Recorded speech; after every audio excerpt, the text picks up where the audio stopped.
শাহ জিয়া ইসলাম রাজ্যের জনপ্রিয় মুখ্যমন্ত্রী মানিক শাহ জিয়া ইসলাম ভারত মাতা কে ভারত মাতা কে দেশে আবার আমরা সবাই দিকে দিকে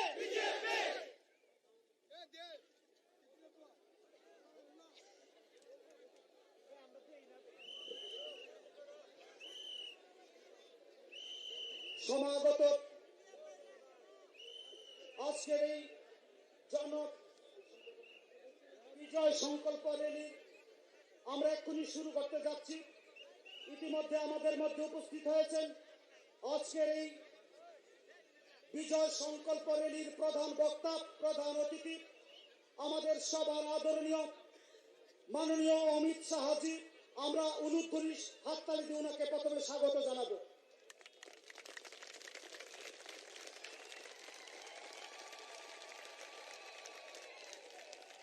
আমাদের মধ্যে উপস্থিত হয়েছেন রাজ্যের জনপ্রিয় মুখ্যমন্ত্রী প্রফেসর ডক্টর মানিক শাহ মহোদয়, ওনাকে আমরা স্বাগত জানাচ্ছি। আমাদের মধ্যে আছেন রাজ্যের সাংগঠনিক প্রভারী ডক্টর মহেশ শর্মাজি, ওনাকে আমরা আমাদের আজকের এই সভা মঞ্চে স্বাগত জানাচ্ছি। আমাদের মধ্যে উপস্থিত আছেন সর্বভারতীয় জনজাতি মোর্চার মাননীয় সভাপতি সাংসদ সমীর উরাংজি, ওনাকেও আমরা স্বাগত জানাচ্ছি। আমাদের মধ্যে উপস্থিত আছেন ভারতীয় জনতা পার্টির রাষ্ট্রীয় মুখপাত্র আমাদের সবার প্রিয় আদরণীয় দাদা সম্বিত পাত্রাজি, ওনাকেও আমরা আজকের এই সমাবেশে স্বাগত জানাচ্ছি। আমাদের এখন সবাইকে স্বাগত জানানোর জন্য অনুরোধ করছি। এখন আজকের সমাবেশে মুখ্যমন্ত্রী সাহেব, মাননীয় মুখ্যমন্ত্রী ডক্টর মানিক শাহজি এখন আমাদের মধ্যে আলোচনা করবেন। ওনাকে আলোচনা করার জন্য অনুরোধ করছি।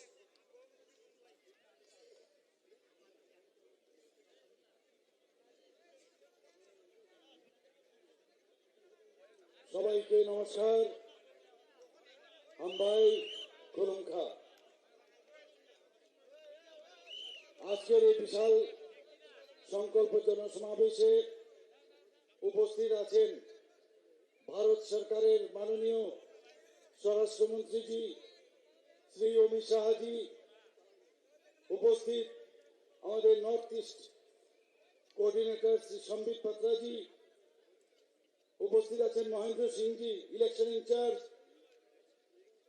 উপস্থিত আমাদের মাননীয় এমপি শ্রী রেবতী ত্রিপুরাজি, উপস্থিত আছেন এমএলএ কল্যাণী রায়জি, উপস্থিত পিনাকি দাস চৌধুরী, সুব্রত মজুমদারজি, বিকাশ দেব বর্মা, প্রশান্ত দেব বর্মা এবং অন্যান্য যারা এখানে মঞ্চে আমাদের ক্যান্ডিডেটরা উপস্থিত আছেন।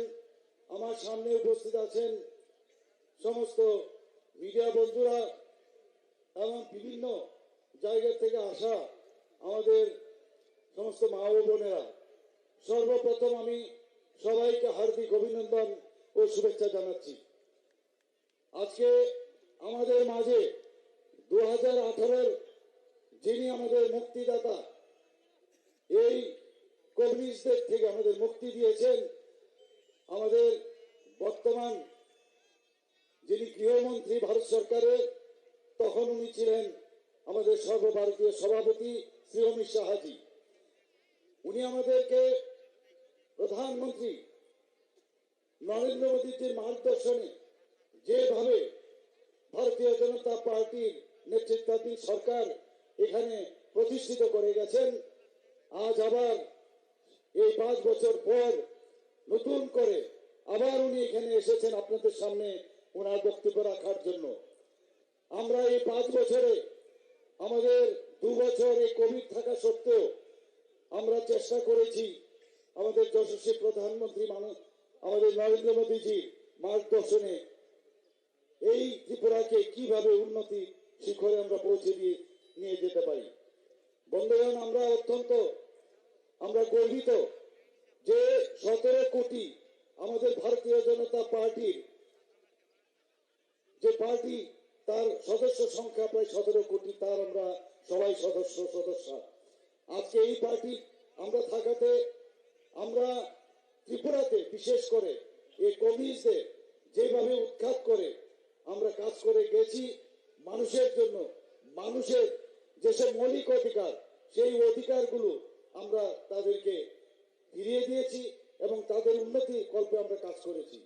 বন্ধুগণ, আমাদের যশস্বী প্রধানমন্ত্রী নরেন্দ্র মোদী যে আমাদেরকে হীরা মডেল আমাদের দিয়েছেন, সেই ন্যাশনাল হাইওয়ে, আমাদের এখানে 6টা ন্যাশনাল হাইওয়ে কাজ চলছে, অনেকগুলো ন্যাশনাল হাইওয়ে প্রায় কমপ্লিট হয়ে গেছে, তাছাড়া আরো 7টা ন্যাশনাল হাইওয়ে এবং 4টে আবার নতুন করে আমাদের রোপওয়ে এখানে আমাদের জন্য বরাদ্দ করেছে, আর্থিক অনুদান দিয়েছে, প্রায় 10,222 কোটি টাকা বরাদ্দ দিয়েছেন। আপনারা জানেন যে আমাদের NH-08 যেটা আমাদের একমাত্র ন্যাশনাল হাইওয়ে ছিল, সেটাকে 4 লেনের, আমাদের প্রধানমন্ত্রীজি সেটাকে 4 লেনের যাতে সেটা করা যায় তার জন্য উনি মঞ্জুরি দিয়েছেন। আমরা এখানে আজকে রেলের কথা যদি বলি, ত্রিপুরার থেকে আমরা কোনোদিন ভাবিনি যে এখানে ব্রডগেজ, আমাদের ব্রডগেজের রেলওয়ে এখানে হবে। 11টার মতো আমাদের বিভিন্ন যে ট্রেন, এক্সপ্রেস ট্রেন, আমাদের রাজধানী এক্সপ্রেস, কাঞ্চনজঙ্ঘা এক্সপ্রেস, সমস্ত এই বিভিন্ন ধরনের ট্রেন এখন ত্রিপুরার থেকে বাইরে বিভিন্ন প্রদেশে যাচ্ছে।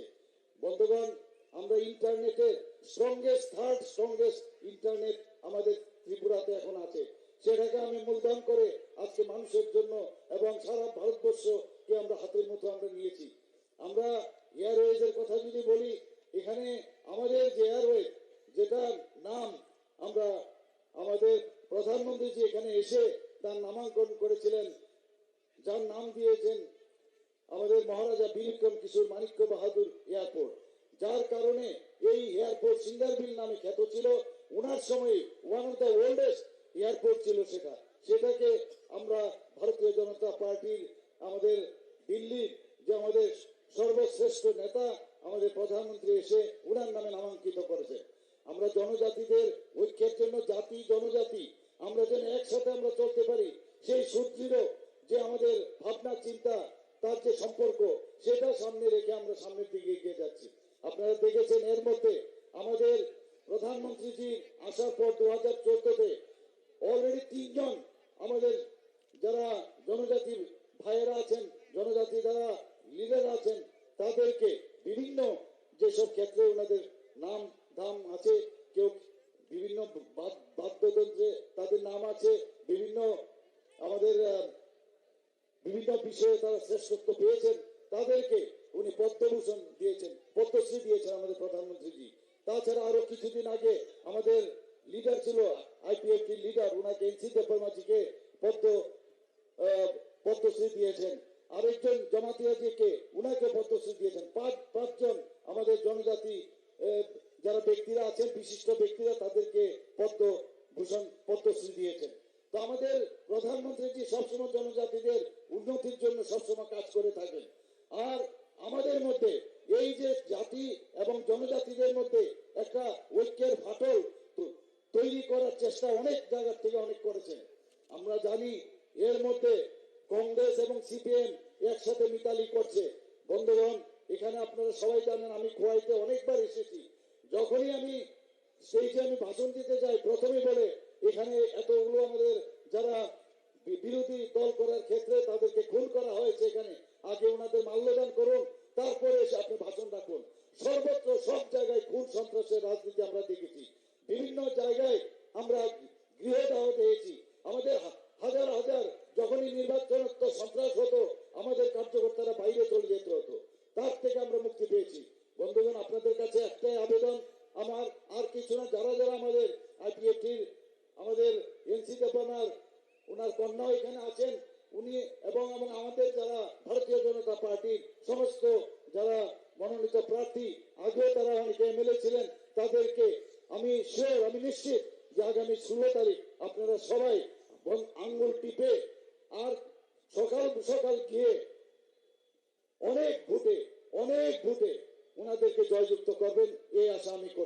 বন্ধুগণ, আগামী দিন আবার ভারতীয় জনতা পার্টির সরকার এখানে নিশ্চিত আবার গড়বে এবং আমাদের সামনে আমাদের গার্জিয়ান, আমাদের যশস্বী প্রধানমন্ত্রী যে আছেন, আমাদের সাথে অমিত শাহ জি আছেন, আমাদের সাথে জেপি নাড্ডা জি আছেন, এরকম অনেক গার্জিয়ান আমাদের সাথে আছেন। কাজেই আমাদের আর ভয়ের কিছু নেই। বন্ধুগণ, আবার বলছি, যারা প্ররোচনা দিচ্ছে আমাদেরকে, কংগ্রেস এবং সিপিএম, অনেকে বলে এখানে গণতন্ত্র নেই, গণতন্ত্রের কিছুই নেই। আমি ওনাদেরকে বলছি, যদি গণতন্ত্র নাই থাকে, আপনারা আগে লুকিয়ে লুকিয়ে যে প্রেম করতেন, এখানে কুস্তি ছিল, দিল্লিতে দোস্তি ছিল, এখানে তো এখন খোলায়াম আপনারা দোস্তি করছেন। তো একমাত্র গণতন্ত্র আছে বলে সেটা সম্ভব হচ্ছে। বন্ধুগণ, এদের সমস্ত জল্পনা কল্পনা যেভাবে আন্ডার টেবিলে কাজ করতো, এগুলো কিন্তু এখন ফাঁস হয়ে গেছে। আমার দুঃখ লাগে এখন তারা একই কংগ্রেসের ফ্ল্যাগ এবং সিপিএম অফিস থেকে বেরোয়। ওরা সব সময় ডান্ডা মেরে কাজ করে। আমাদের পার্টি গুন্ডা পার্টি না, আমাদের পার্টি অত্যন্ত শৃঙ্খলার পার্টি এবং আমরা ট্রান্সপারেন্সি পার্টি। প্রধানমন্ত্রী নরেন্দ্র মোদী যেভাবে সরকার চালাচ্ছেন, সুস্থ নীতির মাধ্যমে, স্বচ্ছ নীতির মাধ্যমে আমরা সেইভাবে চলি, আমরা সেইভাবে কাজ করছি। আপনারা দেখেছেন এর মধ্যে আমরা সরকারি কর্মচারীদের 3%, আমাদের আগে যে মুখ্যমন্ত্রী ছিলেন আমাদের বিপ্লব কুমার দেবজি, উনি 3% দিয়ে দিয়েছেন। আমি আসার পরে আমার সরকার এবং আমরা টিম, আমরা ডিসিশন নিয়েছি 5% আমরা দিয়ে দেবো। 5% দিয়ে দেওয়ার পর এবারকে ভাবতেও পারিনি যে এত দিয়ে আমরা দিতে পারবো। 12% আমরা দিয়ে দিয়েছি। সবাই খুশি, সমস্ত কর্মচারী মহল খুশি। আমরা মানুষের জন্য কাজ করতে চাই এবং আপনারা দেখেন টেট উত্তীর্ণ যারা আছে প্রায় 3000-এর মতো, কোনো জায়গার মধ্যে কোনো অস্বচ্ছতার কোনো বিষয় নেই, সবাইকে আমরা চাকরি দিয়েছি। আমরা এর মধ্যে দেখেছেন যে 6000 উপর আমরা স্পেশাল এক্সিকিউটিভের চাকরি আমরা ঘোষণা করেছি, সেখানেও স্বচ্ছ নীতি। আগে কোনো কিছু হলেই কোর্টে যেতে হতো, কোর্টে গেলে সেখান থেকে দেখা যায় সেই চাকরিগুলো বাতিল হয়ে যেত। আমরা যেহেতু স্বচ্ছ নীতি, আমাদের আদর্শ পুরুষ প্রধানমন্ত্রীজির আদর্শ মেনে আমরা কাজ করি, স্বচ্ছ নীতিতে কাজ করছি। আপনারা দেখেছেন জেআর বেটি, আমরা রেজাল্ট কিছুদিন আগে আমরা বের করেছি, সেখানেও কোনো সমস্যা নেই। বন্ধুগণ, আমি এই কথাগুলো এই কারণে বললাম যে আমরা স্বচ্ছ নীতি নিয়ে আমরা কাজ করি এবং আগামী দিন এই স্বচ্ছতার সাথে আপনারা সবাই আমাদের ভারতীয় জনতা পার্টির সমস্ত ক্যান্ডিডেটকে জিতাবেন, এই আশা রেখে আমি আমার বক্তব্য শেষ করছি। নমস্কার, বন্দে মাতরম, ভারত মাতা কি জয়। अभी मैं देश के आदरणीय गृह मंत्री माननीय अमित शाह जी को मार्गदर्शन देने के लिए विनती कर अनुमति उनको बोलता हूँ।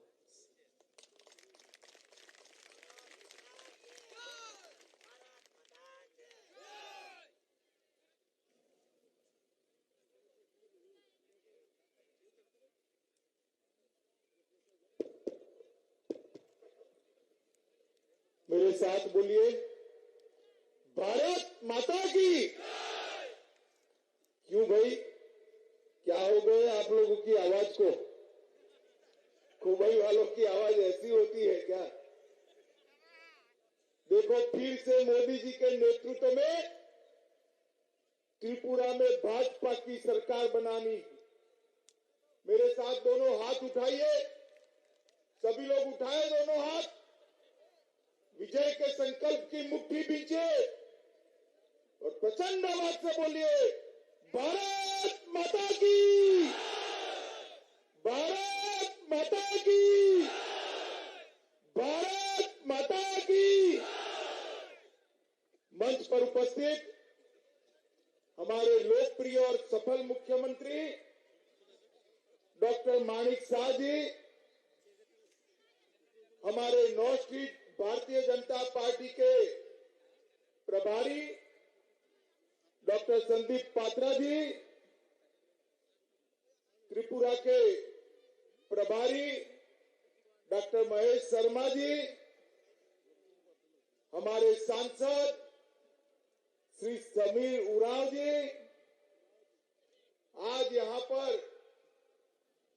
आश्रमवाड़ी सीट से आईपीएफटी की प्रत्याशी श्रीमती जयंती देव वर्मा उपस्थित है। जयंती जी आगे आइए, इनके लिए जोर से ताली बजाइए सभी लोग। जयंती देव वर्मा जी, रामचंद्र घाट से श्री प्रशांत देव वर्मा जी, प्रशांत आगे आओ, आगे आओ, आगे आओ।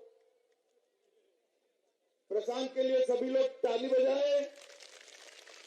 यही सीट से भाजपा के प्रत्याशी कोबई से श्री सुब्रत मजमूदार जी, इस बार भाजपा ने स्थानिक प्रत्याशी दिया है। जोर से एक बार ताली बजाओ सभी लोग। कल्याणपुर प्रमोद नगर से श्री पिनाकिन दास चौधरी जी, तेलियामुरा से सुश्री कल्याणी रॉय जी, कल्याणी जी आगे आइए आप। कृष्णापुर से श्री विकास देव वर्मा जी,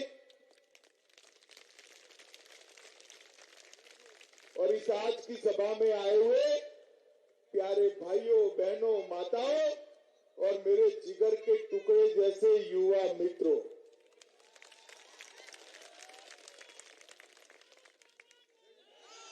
सबसे पहले खोवाई नदी के किनारे इस पुण्य भूमि को मैं प्रणाम कर कर अपनी बात की शुरुआत करना चाहता हूं। इस पवित्र धरती की मां खोवाई नदी को भी मैं प्रणाम कर कर मेरी बात की शुरुआत करना चाहता हूं। मित्रों, आज मैं जब यहां आया हूं तब मुझे 2018 का माहौल याद आता है।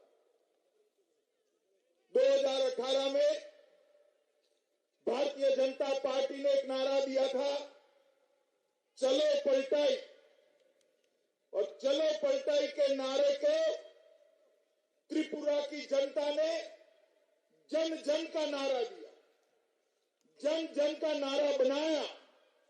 हमारे नारे को आपने स्वीकार किया और पूर्ण बहुमत के साथ आईपीएफटी और भारतीय जनता पार्टी की सरकार बनाई। मित्रों, हमने चलो पलटाई का नारा मुख्यमंत्री बदलने के लिए नहीं दिया था। हमने चलो पलटाई का नारा सरकार बदलने के लिए नहीं दिया था। हमने चलो पलटाई का नारा त्रिपुरा की स्थिति बदलने के लिए दिया था, त्रिपुरा को आगे बढ़ाने के लिए। और मैं जब 5 साल के बाद आप लोगों के सामने खड़ा हूं, तब गर्व से कह सकता हूं कि 27 साल के एक कम्युनिस्टों के कुशासन को बदलने का काम भारतीय जनता पार्टी ने किया है।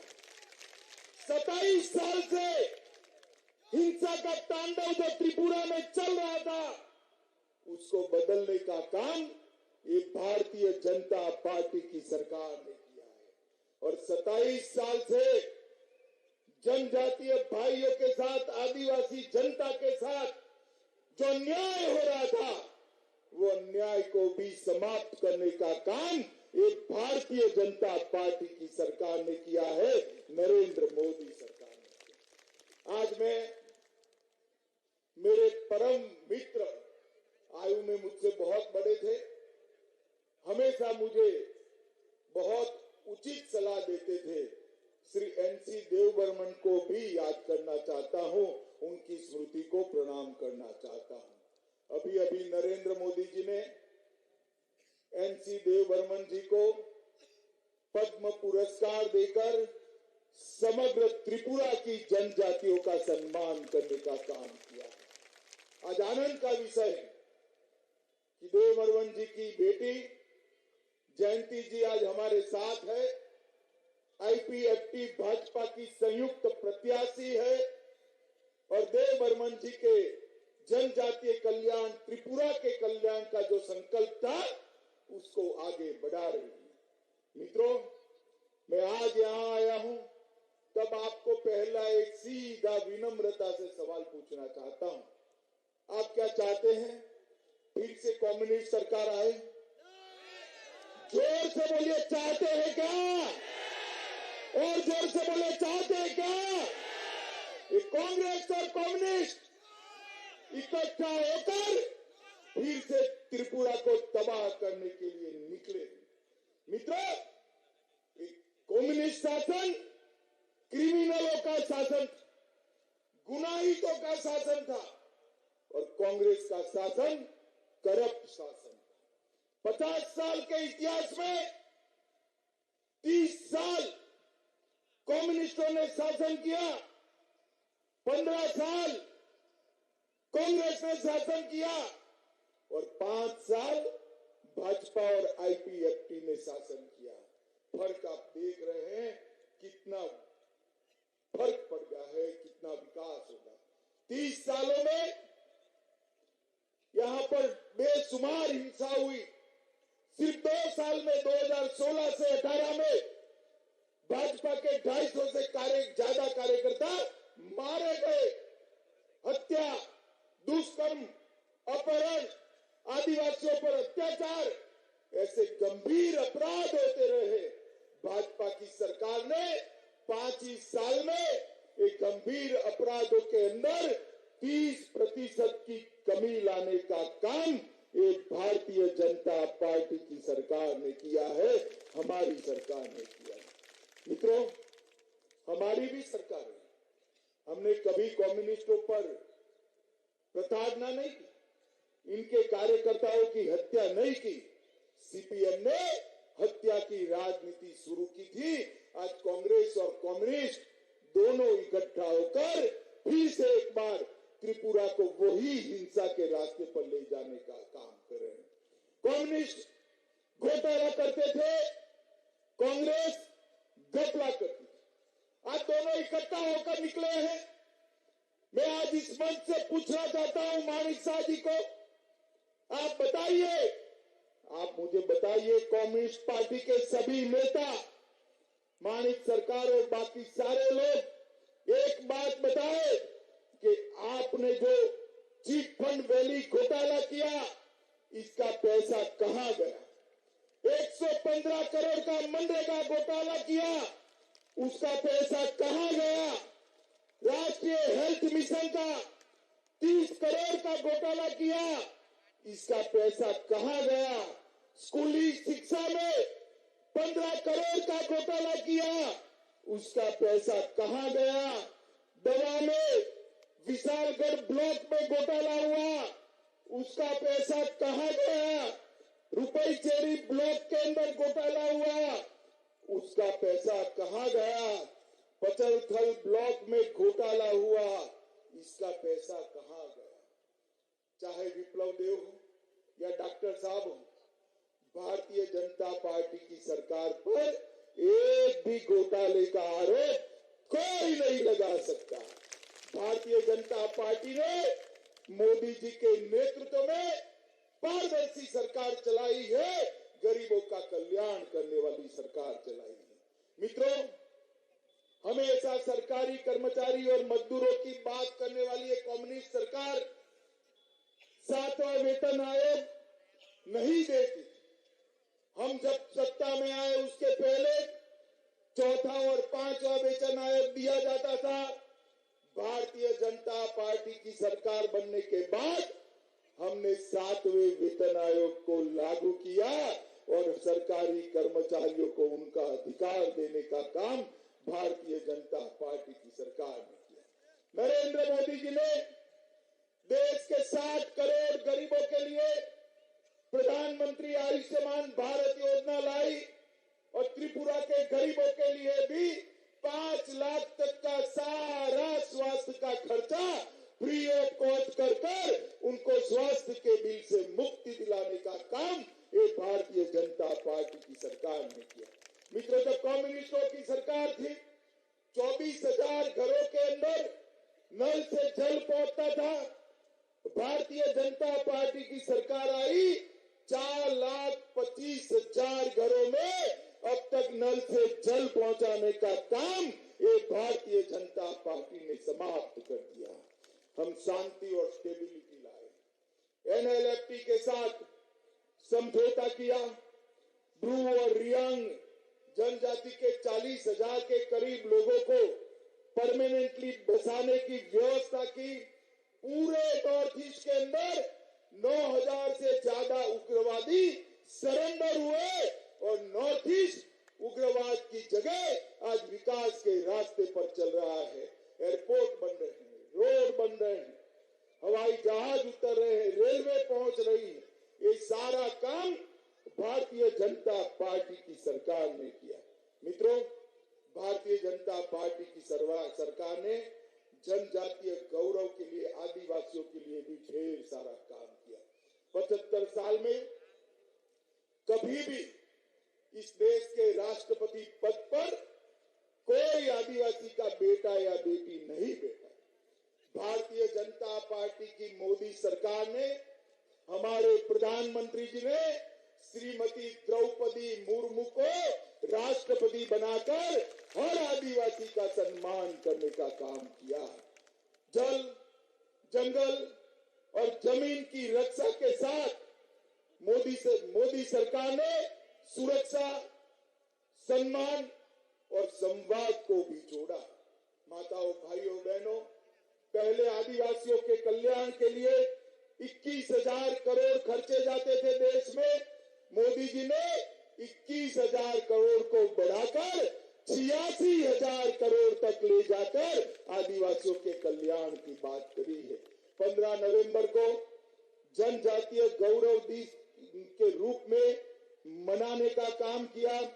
740 एकलव्य मॉडल स्कूल इस बजट में घोषित किए और 30,800 नए ट्राइबल शिक्षकों की भर्ती का ऐलान किया।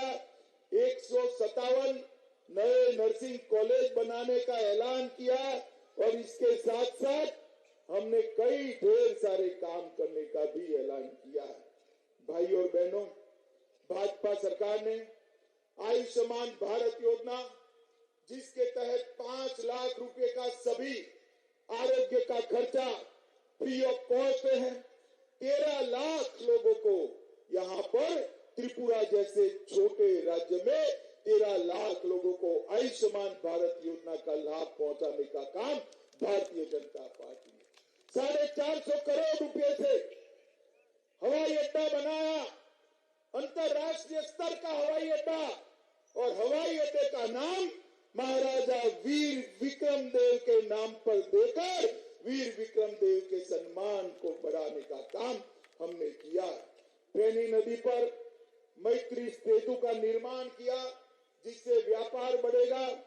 सरकारी कॉलेजों में छात्राओं को मुफ्त शिक्षा का काम किया। आदिवासी जाति कल्याण विभाग के द्वारा 1.25 लाख से अधिक वनवासियों को अपनी भूमि के पट्टे भारतीय जनता पार्टी ने देने का काम किया। मुद्रा योजना में 11 लाख से ज्यादा खाते खोले।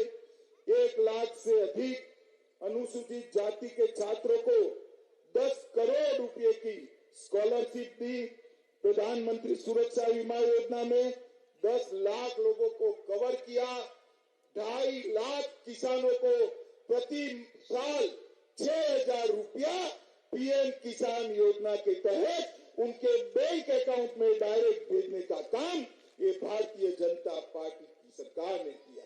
इतने छोटे से राज्य में 3.5 लाख माताओं को अपने ही घर में शौचालय देकर उनके सम्मान की सुरक्षा नरेंद्र मोदी जी ने की है। और इसके साथ साथ 20 शहर ओडीएफ से मुक्त घोषित किए हैं। भारत नेट योजना को बढ़ावा दिया। एमएसपी के तहत चावल की खरीदी सुनिश्चित करी। लगभग सैकड़ों करोड़ रुपए का चावल खरीदने का काम किया। मित्रों, त्रिपुरा की 943 स्कूलों में मातृभाषा में शिक्षण देने की शुरुआत की। चकमा, गारो, मणिपुरी, विष्णुप्रिया मणिपुरी भाषाओं को शिक्षा में ऐड करने का काम भारतीय जनता पार्टी की सरकार ने किया। विप्लव जी और माणिक जी की सरकार ने भी ढेर सारे काम करे। 5 साल में त्रिपुरा की व्यक्तिगत आय 80% बढ़ी। किसानों की आय 6,800 रुपये थी, उसकी जगह 11,000 रुपया करने का काम ये भारतीय जनता पार्टी की सरकार ने किया। 5 साल में पर्यटन 11 गुना बढ़ा है। लगभग 2300 करोड़ रुपया एशियाई डेवलपमेंट बैंक से लाए हैं। और मैं आपको कहने आया हूं, 1.5 साल के अंदर मां त्रिपुर सुंदरी के मंदिर को आप देख में जाइएगा। कमल के अंदर बैठी हुई मां त्रिपुर सुंदरी इतनी भव्य दिखाई पड़ेगी कि दुनिया भर से यात्री यहाँ पर आएंगे। बुनियादी ढांचा ठीक किया। फुटबॉल टर्फ के 3 सिंथेटिक मैदान बनाए, एक टर्फ का मैदान बनाया, 20 करोड़ रुपया खेलों के लिए लगाया और कई प्रकार के विकास के काम भारतीय जनता पार्टी की सरकार ने किए हैं। माताओं, भाइयों, बहनों, मैं इतना ही कहना है। गत चुनाव में हम लड़े थे, त्रिपुरा मोथा तो था ही नहीं। कांग्रेस भी लड़ रही थी, कम्युनिस्ट भी लड़ रहे थे। इस बार कांग्रेस और कम्युनिस्ट दोनों इकट्ठा होकर आए और त्रिपुरा मोथा भी इनके समर्थन में लगी। मैं आप सभी को करबद्ध निवेदन करने आया हूं, अगर त्रिपुरा को हमने 5 साल में शांति दी, कानून और व्यवस्था की परिस्थिति को सुधारने का काम किया है और इसके साथ साथ त्रिपुरा को एक समृद्ध प्रदेश बनाना है, तो एक और 5 साल आप नरेंद्र मोदी जी को दीजिए। नॉर्थ ईस्ट में सबसे समृद्ध प्रदेश हम त्रिपुरा को बनाएंगे। और मैं मेरे आदिवासी भाइयों बहनों को भी कहना चाहता हूं, जो झूठे वादे कर आपके वोट प्राप्त करना चाहते हैं, वो कम्युनिस्टों के साथ बैठे हुए, उनके झांसे में मत आइएगा। आदिवासी समाज का विकास अगर कोई कर सकता है तो केवल और केवल भारतीय जनता पार्टी कर सकती है, नरेंद्र मोदी जी कर सकते हैं और कोई नहीं कर सकता। माताओं, भाइयों, बहनों, मोदी जी ने पूरे देश को गौरव दिलाने का काम किया है, पूरे देश को सुरक्षित करने का काम किया है। मुझे बताइए, धारा 370 हटनी चाहिए थी या नहीं हटनी चाहिए? जोर से बोलिए, हटनी चाहिए या नहीं हटनी चाहिए? ये कश्मीर जो है हमारा है या नहीं है? जोर से बोलिए, हमारा है या नहीं है? ये कम्युनिस्ट और कांग्रेस अब तक वोट बैंक की लालच में धारा 370 को हटाते नहीं। नरेंद्र मोदी जी ने पलक झपक कर 5 अगस्त 2019 को धारा 370 को हटाकर हमेशा के लिए कश्मीर को भारत के साथ जोड़ना चाहता है। मुझे बताओ माताओं, भाइयों, बहनों, अयोध्या में श्री राम का मंदिर बनना चाहिए या नहीं बनना चाहिए? जोर से बोलिए, बनना चाहिए या नहीं बनना चाहिए? अब तक लटका कर, भटका कर, अटका कर बैठे थे। नरेंद्र मोदी जी ने एक दिन सुबह वहां जाकर भूमि पूजन कर दिया और भव्य राम मंदिर बनने की शुरुआत हो गई है। मित्रों, ये बहुत बड़ी उपलब्धि। पाकिस्तान को भी जब जब आतंकवादी भेजे, सर्जिकल स्ट्राइक और एयर स्ट्राइक देकर कर करारा जवाब देने का काम अगर किसी ने किया है तो हमारे नेता नरेंद्र मोदी जी ने किया है। मोदी जी के नेतृत्व में आज पूरी दुनिया भारत का सम्मान करती है। मोदी जी जहां पर भी जाते हैं, सम्मान के साथ दुनिया के लोग उनको सुनने के लिए उत्सुक होते हैं। भारत को सम्मान दिलाने वाला शासन 9 साल में नरेंद्र मोदी जी ने किया है। अर्थतंत्र को मजबूत किया, सीमाओं को सुरक्षित किया, भारत को शिक्षित करने के लिए नई शिक्षा नीति लाए और भारत को समृद्ध करने की नींव डाली, भारत को सुरक्षित किया। त्रिपुरा में भी इसी विकास यात्रा में जोड़ना है। 5 साल में यहाँ पर काफी कुछ हुआ, परंतु ये काफी नहीं, और भी करना है, आगे का रास्ता प्रशस्त करना है। एक कम्युनिस्ट, पूरी दुनिया में कम्युनिस्ट समाप्त हो गए हैं और एक कांग्रेस, पूरे देश में कांग्रेस समाप्त हो गई है। अब त्रिपुरा का भला अगर कोई कर सकता है तो केवल और केवल भारतीय जनता पार्टी, नरेंद्र मोदी जी कर सकते हैं। इसलिए मैं आपको अपील करने आया हूं कि आप सभी भारतीय जनता पार्टी को प्रचंड बहुमत के साथ जिताइए। मुझे बताइए, भाजपा के निशान कमल पर बटन दबाएंगे क्या? जोर से बोले, कमल पर बटन दबाएंगे? भाजपा सरकार बनाएंगे? डॉक्टर माणिक साहब का हाथ मजबूत करेंगे? जोर से बोले, करेंगे? फिर से एक बार पूर्ण बहुमत की भाजपा सरकार बनाएंगे? तो मेरे साथ दोनों हाथ उठाइए, उठाइए दोनों हाथ। यहां पर विजय के संकल्प की मुट्ठी बीचे और प्रचंड आवाज से बोलिए,